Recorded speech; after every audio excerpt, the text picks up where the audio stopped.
আরিগাঁও বাজারে এত মানুষের সমাগম ঘটে যা আপনি কল্পনাও করতে পারবেন না। শরীয়তপুর জেলার মধ্যে যতগুলি বাজার আছে তার মধ্যে অন্যতম একটি বাজার হচ্ছে এই আরিগাঁও বাজার, যেখানে প্রতিদিন শত শত মানুষের সমাগম ঘটে আর সকাল থেকে রাত পর্যন্ত বেচা কিনের একটা লড়াই চলে।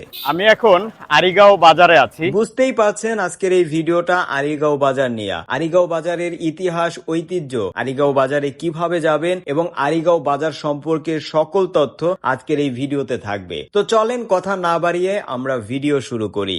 এটা হচ্ছে মুন্সিরহাট খেয়াঘাট। আমি এখন নৌকায় করে এই জায়গা থেকে ওপারে যাব।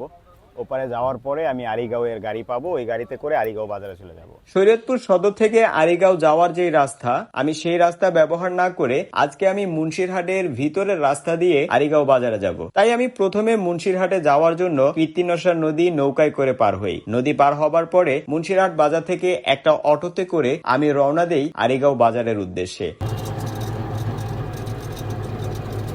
অটোতে করেই চলে আসি আরিগাঁও বাজারে। এখন আমরা আরিগাঁও বাজারে অবস্থান করছি। শরীয়তপুর থেকে যারা ভিডিওটা দেখছেন তারা দীপু ভাইয়ের এই পেজটা থেকে একটু ঘুরে আসবেন। দীপু ভাই আমাদের শরীয়তপুরের একজন সন্তান। বর্তমানে তিনি একজন ইতালি প্রবাসী। প্রবাসে বসে তিনি সুন্দর সুন্দর ভিডিও তৈরি করে। সবাই তার পেজটাতে ঘুরে আসবেন এবং ফলো করবেন। আমি যদি সদর দিয়ে আসতাম, শরীয়তপুর সদর দিয়ে ঢুকলে আমাকে এই ব্রিজ পার হইয়া বাজারের ভিতরে প্রবেশ করতে হইতো এই জায়গা দিয়া। আমি এই জায়গা দিয়া না এসে আমি আসছি মুন্সিরহাট দিয়া, মুন্সিরহাটের ভিতরের রাস্তা ব্যবহার করছি, তাই আমাকে আর এই ব্রিজটা পার হইতে হয় নাই। আরিগাঁও বাজারটি অনেক বছরের পুরনো একটি বাজার। কীর্তিনশা নদীর তীরে এই বাজারের অবস্থান। এই জায়গাটাকে আপনি আরিগাঁও বাজারের বন্দর বলতে পারেন, কারণ আরিগাঁও বাজারের ভিতরে নদী পথে যত মাল আসে সব মাল এইখান দিয়া বাজারের ভিতরে প্রবেশ করানো হয়। তাই এই জায়গাটা আরিগাঁও বাজারের জন্য বেশ গুরুত্বপূর্ণ একটা জায়গা। আমার পেছনে এই ভবনটা হচ্ছে তুলাসার ইউনিয়ন পরিষদ। এইটা আরিগাঁও বাজারের একেবারে পাশেই। যেহেতু বাজারের সাথে ইউনিয়ন পরিষদ, সেহেতু আর বুঝতে বাকি নাই আরিগাঁও বাজারটা তুলাসার ইউনিয়নের মধ্যে পড়ছে। আর ওই যে ওই পাশে দেখছেন একটা মসজিদ, মসজিদটা অনেক বড়, অনেক সুন্দর। এই মসজিদে এখানকার যারা মুসলমান আছে তারা নামাজ আদায় করে। অন্য সব বাজারে যেমন হাট বসে, আরিগাঁও বাজারে তেমন নির্ধারিত কোনো হাটবার নাই। এখানে প্রতিদিনই হাজারো মানুষের সমাগম ঘটে। তবে আমি ভুল সময় বাজারে চলে আসছি, তাই আজকে খুব একটা বেশি মানুষ দেখতে পারলাম না। আমি ভুল সময় আরিগাঁও বাজারে চলে আসছি, কারণ এই বাজারে আসার পরে এখানকার মানুষদের সাথে কথা বলে জানতে পারলাম বাজারে নাকি বিকেল থেকে মানুষের পরিমাণ, মানুষের সংখ্যা অনেক বেশি থাকে। তখন আরো অনেক মানুষ আসে তাদের নিজেদের উৎপাদন করা বিভিন্ন জিনিস এখানে বিক্রি করার জন্য। মানুষের চাপ বেশি থাকে। একেবারে বিকাল থেকে রাত 9টা থেকে 10টা পর্যন্ত মানুষ এখানে থাকে।